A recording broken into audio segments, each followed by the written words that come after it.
السلام علیکم۔ آج میں آپ سب کے لیے پیر اجمل رضا قادری کا نیا بیان لے کر حاضر ہوا ہوں۔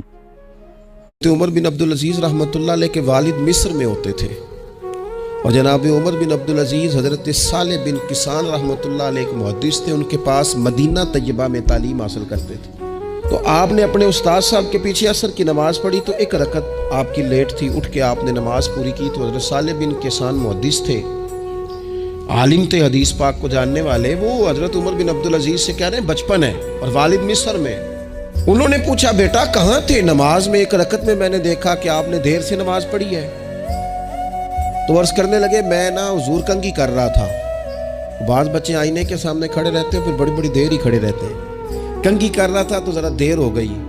حضرت صالح بن کسان رحمۃ اللہ علیہ نے ان کے والد کو مصر میں خط لکھا، فرمانے لگے جوانی بھی ہے، موقع بھی ہے، فرصت بھی ہے، اور ابھی بھی آپ کا بیٹا جماعت سے نماز نہیں پڑھتا۔ مصر میں خط گیا۔ آج جب میں نے پوچھا ہے تو اس نے کہا میں کنگھی کر رہا تھا۔ اتنے معمولی سے کام کے لیے اس نے تکبیر اولیٰ چھوڑ دی۔ اب وہاں مصر میں بیٹھے والد نے یہ نہیں کہا کہ مولوی صاحب آہستہ آہستہ ٹھیک ہو جائے گا، آپ کو کیا ہو گیا ہے، کوئی بات ہے کرنے والی؟ انہوں نے وہاں سے گھوڑے پہ بندہ دوڑایا، بندہ مدینہ طیبہ آیا۔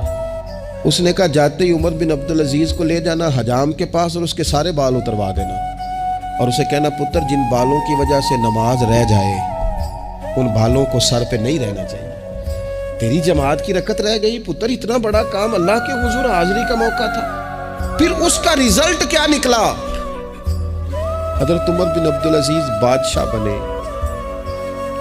39 سال عمر میں انہوں نے پوری امت کو خیر سے بھر دیا۔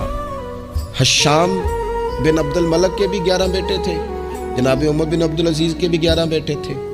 حشام جب دنیا سے گیا تو ہر بیٹے کو 10 لاکھ دینار آئے، اور جناب عمر بن عبدالعزیز جب دنیا سے گئے تو 11 بیٹے تھے اور 6 دینار تھے۔ اور جاتی دفعہ کہنے لگے پتر اپنے باپ پہ شکوہ نہ کرنا، تمہارا باپ بزدل تھا، 2 رستے تھے، یا تو میں اپنے لیے جہنم کٹھی کرتا اور تمہارے لیے جائیداد بناتا، لیکن میں بزدل تھا، دوزخ سے ڈر گیا، میں جائیداد نہیں بنا سکا، اپنے باپ کو معاف کر دینا۔ تو بچے کہنے لگے ابا جی ہم جس گلی سے گزرتے ہیں لوگ اٹھ کے کھڑے ہو جاتے ہیں کہ نیک باپ کی اولاد جا رہی ہے، اچھے باپ کے بچے جا رہے ہیں، ہمیں کوئی ضرورت نہیں جائیدادوں کی۔ وہ شخص جو یہ بیان کرتا ہے نا کہ 6 دینار چھوڑ گئے تھے، وہ کچھ کفن دفن پہ لگ گئے، کچھ اور کسی کام لگ گئے، 6 دینار کل بچے بچوں کے پاس، 11 بیٹوں کے پاس، لیکن وہ شخص کہتا ہے وہ جو 10 لاکھ دینار حشام بن عبد الملک کے بچوں کو آئے تھے